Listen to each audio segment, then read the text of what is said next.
இரக்கத்தின் கடலே இறைவா, உத்தரிக்கும் ஸ்தலத்தின் வேதனைகளில் தவிக்கும் ஆன்மாக்களின் அழுகுரல் உமது செவிகளில் விழட்டும்.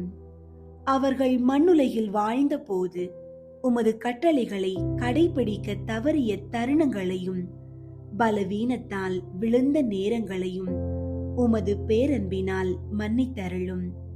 கல்வாரி மலையில் நீர் சிந்திய ஒவ்வொரு துளி இரத்தமும் அந்த ஆன்மாக்களின் பாவக்கரைகளை கழுவும் அருமருந்தாக மாறட்டும்.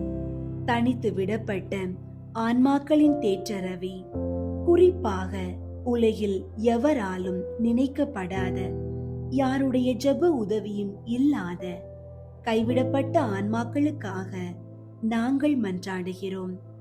அவர்களின் தனிமையை உமது பிரசன்னத்தால் நிரப்பும்.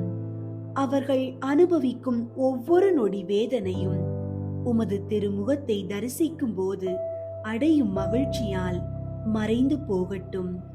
இருளில் இருக்கும் அவர்களுக்கு நித்திய ஒளியை காட்டி உமது விண்ணகத்திற்குள் அவர்களை அன்புடன் அழைத்துச் செல்லும். நித்திய அன்னை மரியே, விண்ணகத்தின் வாயிலே உமது பிள்ளைகளுக்காக பரிந்து பேசும் தாயே, உத்தரிக்கும் ஸ்தலத்து ஆன்மாக்களின் தடைகளை உடைத்து அவர்களை இறைவனின் அரியணைக்கு முன்பாக அழைத்து செல்லும். நாங்களும் இந்த உலகில் புனிதமாக வாழ்ந்து ஒரு நாள் அந்த நித்திய வீட்டில் எம் உறவுகளோடு மீண்டும் இணைய அருள் தாரும். மண்ணிலிருந்து வந்தோம், மண்ணுக்கே திரும்புவோம். ஆனால் ஆன்மா உம்மிடமே வந்து சேரட்டும். இறைவா, அவர்களுக்கு நித்திய இளைப்பாற்றியை தந்தருளும். முடிவில்லாத ஒளி அவர்கள் மேல் ஒளிர்வதாக.